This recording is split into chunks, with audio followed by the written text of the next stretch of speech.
আমরা মানুষ পার্থিব জীবনে সুবিধাবাজ, কি বাজ ধরে কন, আল্লাহর ইবাদত করিও না আর আল্লাহর কাছে চাইও না ধরে কন, ঠিক কি রে? তাই অথচ আল্লাহ রাব্বুল আমিন তিনি আমাদের একটা অ্যাপ্লিকেশন শিখাইয়া দিয়েছেন। আপনারা জানেন, আমরা সূরা ফাতিহা কোনদিন শুনেছেন? আলহামদুলিল্লাহ শুনেছেন, শুনবেন না কেন? সূরা ফাতিহা, ওটাকে বেশিভাবে আমরা জানি আলহামদুলিল্লাহ সূরা, কি বলি আমরা? আলহামদু সূরা, কই না? তো এই সূরা ফাতিহাতে আল্লাহ রাব্বুল আলামিন আমাদের অ্যাপ্লিকেশন শিখাইয়ে দিয়েছেন, বান্দারে আমি আল্লাহ রাব্বুল আলামিনের কাছে কি করে তোমরা অ্যাপ্লিকেশন করবে, কি করে দরখাস্ত করবে, এভাবে করবে। আল্লাহ রাব্বুল আলামিন এভাবে শিখেছেন, ইয়্যাকা না'বুদু ওয়া ইয়্যাকা নাস্তাঈন। হে বান্দা, আমার দরবারে তোমরা বলবা, হে আল্লাহ ইবাদত করি তোমার, কার? জোরে কোন? দাসত্ব করি কার? ইবাদত কার? আল্লাহ রাব্বুল আলামিন। আল্লাহ চাই তোমার কাছে, কার কাছে? জোরে কোন? আমরা কি আল্লাহর দাসত্ব করি? আমরা আল্লাহর দাসত্ব করি না, আল্লাহর কাছে চাই না। শুধু আপনার কথা বলি, বাড়িতে শুধু একটু গন্ডগোল লাগুক, ঝগড়াঝাটি লাগুক, দেখবেন বাড়ির শাশুড়িরা পুরো গ্রাম হন্য হয়ে ঘুরে বেড়াবে, কিন্তু কোথায় কবিরাজ পাওয়া যায়? জোরে কোন, ঠিক কিনা? কবিরাজের কাছে যাইয়ে বললো, কবিরাজ সাহেব আমার বাড়িতে না, এত ঝগড়া, বউ আর শাশুড়ি শ্বশুর সবাই এত ঝগড়া, বাড়িতে কোনো শান্তি নেই। কবিরাজ সাহেব বলো, বাবা তুমি যদি সত্যিকারে যদি আর 2 দিন দেরি করে আসতে, তোমার বাড়িতে একটা দুর্ঘটনা ঘটে যেত। জোরে কর, ঠিক কিনে? প্যাঁচ লাগিয়ে দিল। বলে কি লাগবে? এত ভয় ঢুকিয়ে দিয়েছে মা বোনকে। বলে কি লাগবে? বলে 2-1টা তাবিজ নিয়ে যাও, তোমার বাড়িতে শান্তি নাই, 2টা তাবিজ নিয়ে যাও। এটা 2টা তাবিজ কিছু মাটিতে পুঁতিয়ে রাখবি, কিছু আসমানে রাখবি, কিছু গাছে লটকিয়ে দিবি। এই গাছে যত হিলবে তাবিজ, অত শান্তি তোমার বাড়িতে বৃষ্টির মতো বর্ষণ হবে। জোরে কর, ঠিক কিনা?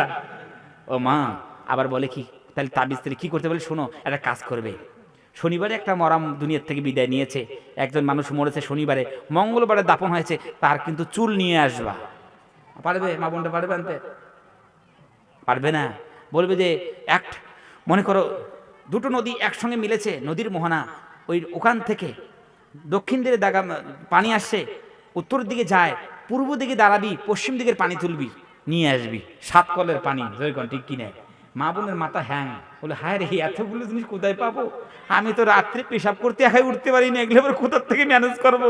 বলে কবির সাহেব যা হয় হোক, আমার মুরগি আছে, আমার হাঁস আছে, গরু আছে, যা আছে সব বিক্রি করে দেবো, আপনি শুধু একবার তাবিজ কটা দিয়ে দেন। জোরে কোন, ঠিক কিনে? কবিরাজ বলে ভালোই সুযোগ পাইলাম। এই ভাই ও মা ও বোনেরা, বলতে যাই, কার কাছে শান্তির তাবিজ নিতে গিয়েছেন?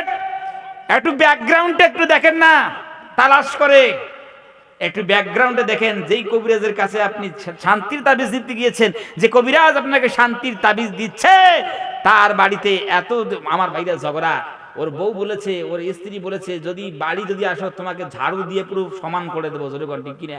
ওই কবিরাজ সাহেব বাড়ি দিতে পারে না, আছে কি নাই?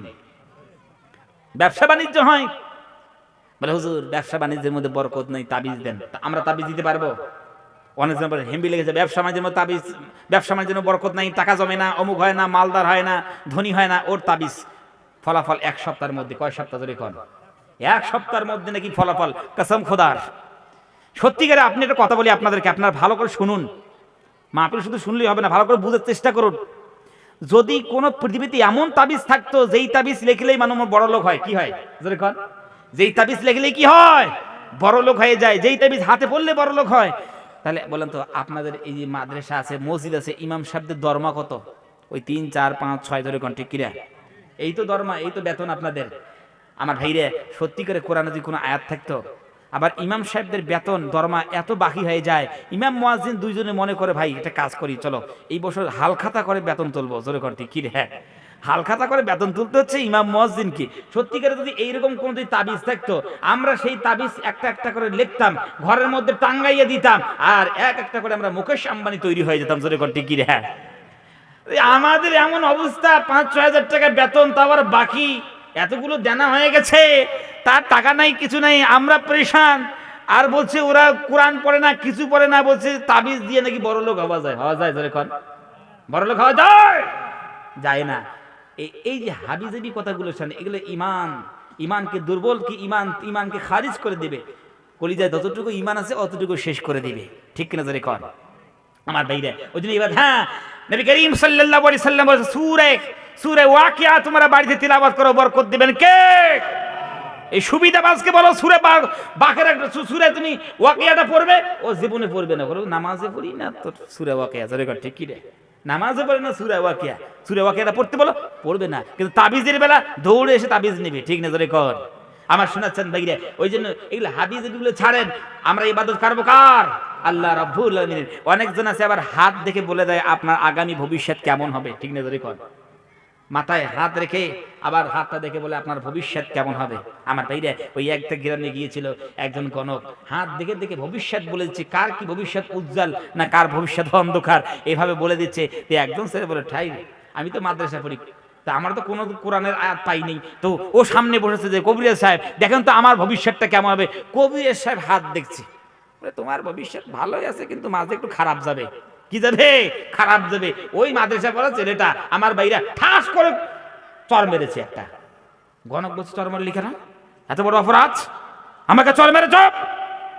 কবিরাজ সাহেব, আপনি আমার ভবিষ্যৎ দেখতে পাচ্ছেন? আপনার ভবিষ্যৎ দেখতে পাচ্ছেন না? আপনি জানেন না আপনার ভবিষ্যতে একটা চর আসবে আমার পক্ষ থেকে? এটা কি জানা নাই? আমার ভবিষ্যৎটা টুকটুক করে বলেছেন, আপনার ভবিষ্যতের কথা জ্ঞান নাই।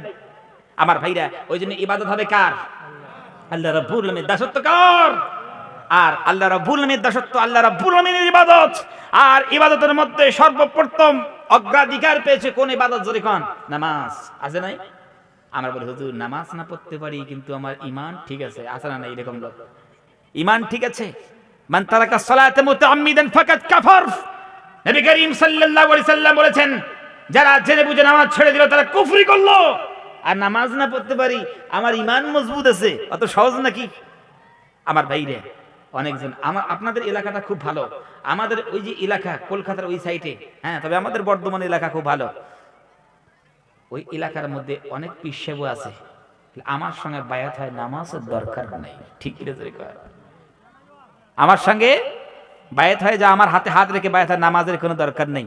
তুমি যখন মরবা সার্টিফিকেট আমি একটা দেবো, এই সার্টিফিকেট যখন কবরে যাইবে এই সার্টিফিকেট দেখার সঙ্গে সঙ্গে ধরে কোন পীর সাহেব কবর, ও বাবা মানকাসের পীর সাহেব, ও বাবা রাখো মালা, ওই ফ্রেশটা দুজন চলে যাবে আল্লাহ কাছে। আল্লাহ ওখানে তো সওয়াল জব করা যাবে না, তো সার্টিফিকেট নিয়েছে তো পাস করা, তো নামাজ পড়ার নামাজের কোনো ধ্যান নেই, নামাজের কোনো খেয়াল নেই।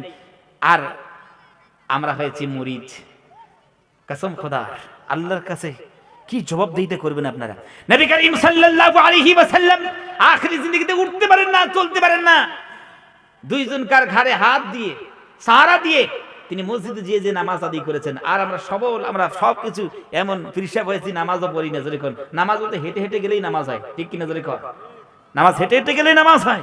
কসম খোদার, আপনাদেরকে বলতে চাই, আপনাদের এলাকা খুব ভালো, আপনারা নেটে হোক বা ইউটিউবে হোক ফেসবুকে যে পীর সাহেবগুলোকে আপনারা দেখেন, কসম খোদার আপনাদেরকে বলতে চাই, পীর ধরা জায়েজ, পীর ধরতে হবে। কোন পীর? যে আলেম, যে কোরআনের তর্জমা জানে, ঠিক না জোরে কোন? যে কোরআনের তর্জমা জানে, কোরআনের মানে জানে, হাদিস জানে, কোরআন পড়তে পারে, নামাজ পড়তে পারে, ইমামতি করতে পারে, এমন সুন্দর যারা সুন্নত যাদের জীবনে আছে, দাঁড়িয়ে আছে, সুন্নতি লিবাস আছে, তার মনে করে আখলাকের মধ্যে কোনো দাগ নাই, এমন পীর সাহেব আপনারা ধরবেন। ওই পীর সাহেব আপনাকে কি দিবে? সবক দিবে। নামাজ না পড়লে কিন্তু আমার দরবারে আসবি না, জোরে কর ঠিক কিনা? যদি নামাজের মধ্যে কড়াকড়ি করে জানবে পীর সাহেব ঠিক আছে, ঠিক না জোরে কর? যদি পীর সাহেব আপনাকে হালাল হালাল হালাল রুজি বলে, হারাম থেকে বাঁচার কথা বলে, তাকিদ দেয়, তাহলে এই পীর সাহেব ধরা যাবে। কোন পীর সাহেবের হাতে হাত রেখে যদি 500 টাকা দেওয়ার পর বলে যা তোর জিন্দগি উজিয়ার, তাহলে কি আছে? গন্ডগোল আছে কি নেই? জোরে কোন? আছে কি নাই? বিদেশি পীর বা দেশি হোক, দেশি পীর হোক বা বিদেশি হোক, আল্লাহু আকবার। কসম খোদার, নবুয়ত খানদানে চলে না, পীর এই পীরত্ব খানদানে চলে না, চলে জোরে কোন? এর যোগ্যতার দরকার। কি দরকার? যোগ্যতার দরকার। যদি সত্যি করে প্রধানমন্ত্রীর বেটা যদি প্রধানমন্ত্রী হয়, তার ভিতরে যদি যোগ্যতা না থাকে, দেশ চালানো দূরের কথা, ও একটা টোটো চালাতে পারবে না, ঠিক আছে জোরে কোন? টোটো চালাতে পারবে না। আগের পীর সাহেব মনে করেছিলেন তার ছেলে কিছু নেই, নামাজ নাই, রোজা নাই, পড়াশোনা নেই, কোরআন তেলাওয়াত করতে পারে না। যদি কসম খোদার এ আবার বাবার চেয়ারে বসে, এর দ্বারা মানুষ হেদায়েত পথ দূরের কথা, শয়তানের দোস্ত হয়ে বসে থাকবে, ঠিক কিনা জোরে কর? তা আমরা করবো ইনশাআল্লাহ।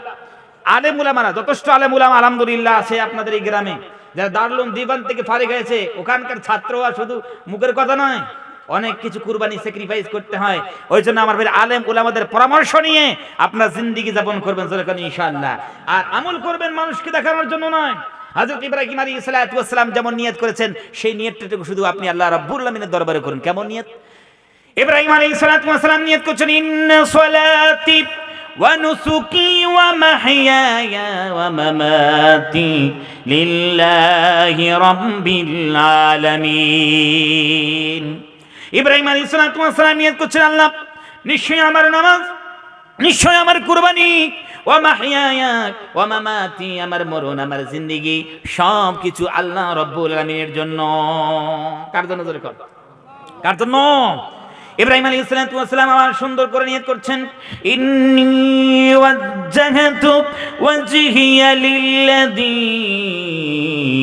ফাতারাস সামাওয়াতি ওয়াল আরদ হানিফাও ওয়া মা আনা মিনাল মুশরিকিন। ইব্রাহিম আলাইহিস সালাম নিয়ত করলেন, আল্লাহ ইন্নী ওয়াজ্জাহতু, নিশ্চয় আমি ফিরিয়ে দিলাম, ওয়াজহিয়া আমার চেহারাখানা, আল্লাহ আমি মনোনিবেশ করলাম। ইব্রাহিম রে, কার দিকে তুমি মনোনিবেশ করলে? পৃথিবীর কোনো প্রধানমন্ত্রীর জন্য বলছে না, পৃথিবীর কোনো মুখ্যমন্ত্রীর জন্য বলছে না, পৃথিবীর কোনো নেতার জন্য বলছে না, পৃথিবীর কোনো মানুষের দিকে আমি মুখ ফিরাই নাই। কার দিকে তুমি মুখ ফিরিয়ে দিলে? কার দিকে মনোনিবেশ করলে? লিল্লাযী ফাতারাস সামাওয়াতি ওয়াল আরদ, আমি সেই আল্লাহর দিকে, সেই সত্তার দিকে, সেই মাবুদের দিকে, সেই গডের দিকে, সেই ইলার দিকে আমি নিজের চেহারা ফিরিয়ে দিয়েছি। আল্লাযী ফাতারাস সামাওয়াতি ওয়াল আরদ, আই খালাকাস সামাওয়াতি ওয়াল আরদ, যে জমিন আসমান যিনি সৃষ্টি করেছেন সেই আল্লাহ রাব্বুল আলামিনের দিকে আমি আমার চেহারা ফিরিয়ে দিলাম। সুবহানাল্লাহ, আমি সেই আল্লাহর দিকে ফিরিয়ে দিয়েছি, পৃথিবীর কারোর দিকে ফিরিয়ে দেই নাই। হানিফা এক সু হোকর, একনিষ্ঠভাবে দিয়েছি, অর্ধেক দেই নাই। ওয়ামা আনা মিনাল মুশরিকিন, ও আল্লাহ আমি শিরিক করি না, আমি আল্লাহ তোমার সঙ্গে কাউকে অংশীদার বানাই না। পৃথিবীতে সমস্ত গুনাহ মাফ হয়, শিরকি গুনাহ মাফ হবে না। জোরে কর ঠিক কিনা? শিরকি গুনাহ মাফ হবে? আমার ভাইরা, যদি কোনো মানুষের কলিজার মধ্যে বিশ্বাস থাকে, আমি খাজা সাহেবের কবরে দাঁড়াইয়া খাজা সাহেবকে একটু ডাকে ডেকে বলে, খাজা সাহেব আমার বাচ্চা নাই, সন্তান নাই, কিছুই নাই, আমাকে একটা সন্তান দান করেন, আল্লাহর কসম করে বলি এই ব্যক্তি কোনোদিন জান্নাতে যাইতে পারবে না। যার কাছে চাওয়া দরকার তার কাছে চাইতে হবে। কোন পীর সাহেব, হ্যাঁ মনে করুন কোন পীর সাহেব আছে, তার কাছে দরখাস্ত করতে পারেন, হুজুর আমার ছেলে নেই, আল্লাহ আমাকে কোনো ছেলে দেন নেই, সন্তান দেন নেই, একটু আল্লাহর কাছে দোয়া করেন তো আমার জন্য, আমি তো গুনাহগার বান্দা। কসম খোদার জায়েজ, কোনো অসুবিধা নেই, দোয়া করতে পারে। ডাইরেক্ট সে পীর সাহেবের কাছে কোনো বাচ্চা সওয়াল করা যাবে না, দরখাস্ত করা যাবে না, টাকা পয়সার দরখাস্ত করা যাবে না, কোনো মুরাদ, কোনো নিয়ত পীর সাহেবের কাছে বললে হবে না, ডাইরেক্ট বলতে হবে কার কাছে? আল্লাহ রাব্বুল আলামিনের কাছে। আমার ভাইরা, অনেক পীর সাহেব দুনিয়া থেকে চলে গেছেন, খুব ভালো পীর ছিলেন, কিন্তু দুনিয়া থেকে বিদায় নেওয়ার পর তাদের কবরগুলো কসম খোদার শিরকি আস্তানা হয়ে গেছে। ঠিক কিনা যদি কোন? শিরকি আস্তানা হয়েছে। বাইরে মনে করেন অতগুলো ফকির বসে বসে আছে, তারা এই শীতের রাত্রে, কনকনে শীতের রাত্রে, কম্বল নাই, কিছু নেই, আল্লাহকে নাম পে কিছু দিয়ে দেয়। ঠিক কিনা? ওখানে দেয় না, পীর সাহেব শুয়ে আছে, কবরের উপর চাদর চড়াচ্ছে। ঠিক না? আছে কি নাই? এই বাইরে যে মানবতা, সত্যিকে তোমার যদি মানবতা থাকে, হাদিস থেকে, কোরআন থেকে, শরীয়ত থেকে, পীর সাহেবকে দেওয়ার আগে ওখানে দাও। এখানে দিলে কোনো লাভ আছে? এখান থেকে কোনো লাভ নাই। হ্যাঁ, সব থেকে লাভ হলো তুমি যদি পীর সাহেবের কবরের সামনে দাঁড়িয়ে বলো আলহামদুলিল্লাহি রাব্বিল আলামিন আর রহমানির রহিম সূরা ফাতিহা যদি পড়ে দাও, ওইরকম হাজার হাজার চাদর আছে, এই সূরা ফাতিহা পড়া তোমার উত্তম। জোরে কোন সুবহানাল্লাহ বিহামদিহি। নিজের বাবার কবরের সামনে জীবনে যায় না জিয়ারত করতে, যাদের পীর সাহেবের কবর আজমির যাবে। কোন জায়গায়? জোরে কোন? আজমির যাবে। 3 বার নাকি আজমির গেলে হজের সমান। নাউজুবিল্লাহ কর না, আজমির গেলে সব পাই যাবে। কসম খোদার, সত্যিকারে খাজা মঈনুদ্দিন চিশতি রহমাতুল্লাহ আলাইহি যদি থাকতেন না, জুতা দিয়ে এগুলোকে সোজা করে দিতেন। হ্যাঁ, উনি এসে ইসলামের দাওয়াত দিয়েছেন, কৃষ্টি কালচারের দাওয়াত দিয়েছেন, ইসলাম প্রচার করেছেন, আর আমরা শিরক প্রচার করছি পৃথিবীতে এসে। আর আমাদের ব্যবহারে মানুষকে সত্যিকারে আমরা ইসলামটাকে, আপনি বলেন তো, এই যে আমাদের হিন্দু ভাইদের মধ্যে আমাদের মধ্যে কি পার্থক্য আছে? কি পার্থক্য আছে? ওরা মাটির উপরে একটা মাটি দিয়া একটা মূর্তি বানিয়ে পূজা করে, আমরা মাটির ভিতরে যে আছে সেই মানুষটিকে পূজা করি। পূজা ছাড়া এগুলো কিছুই নেই, পূজা ছাড়া এগুলো কিছুই নাই। ওই জন্য আমার ভাইরা কলিজা সাফ করতে পারে আল্লাহ রাব্বুল আলামিনের একত্ববাদের শিকার, আল্লাহ রাব্বুল আলামিনের সঙ্গে কারো শিরিক করা চলবে না। আল্লাহ রাব্বুল ফি সিফাতিহি ওয়া ফি জাতিহি ওয়া ফি সিফাতিহি, আল্লাহর জাতের মধ্যে, আল্লাহ স্রষ্টার, আল্লাহ রাব্বুল আলামিনের সিফাতের মধ্যে, গুণের মধ্যে কাউকে কোনোদিন শিরিক করা যাবে না। আল্লাহ রাব্বুল আলামিন এক মাবুদ। তো আমরা জীবনে ইনশাআল্লাহ কমস কম আল্লাহ রাব্বুল আলামিন ইরাদা করেন যে জীবনে ইনশাআল্লাহ কোনোভাবেও আল্লাহ শিরিক করব না। জোরে করেন না ইনশাআল্লাহ, আল্লাহ যদি চান।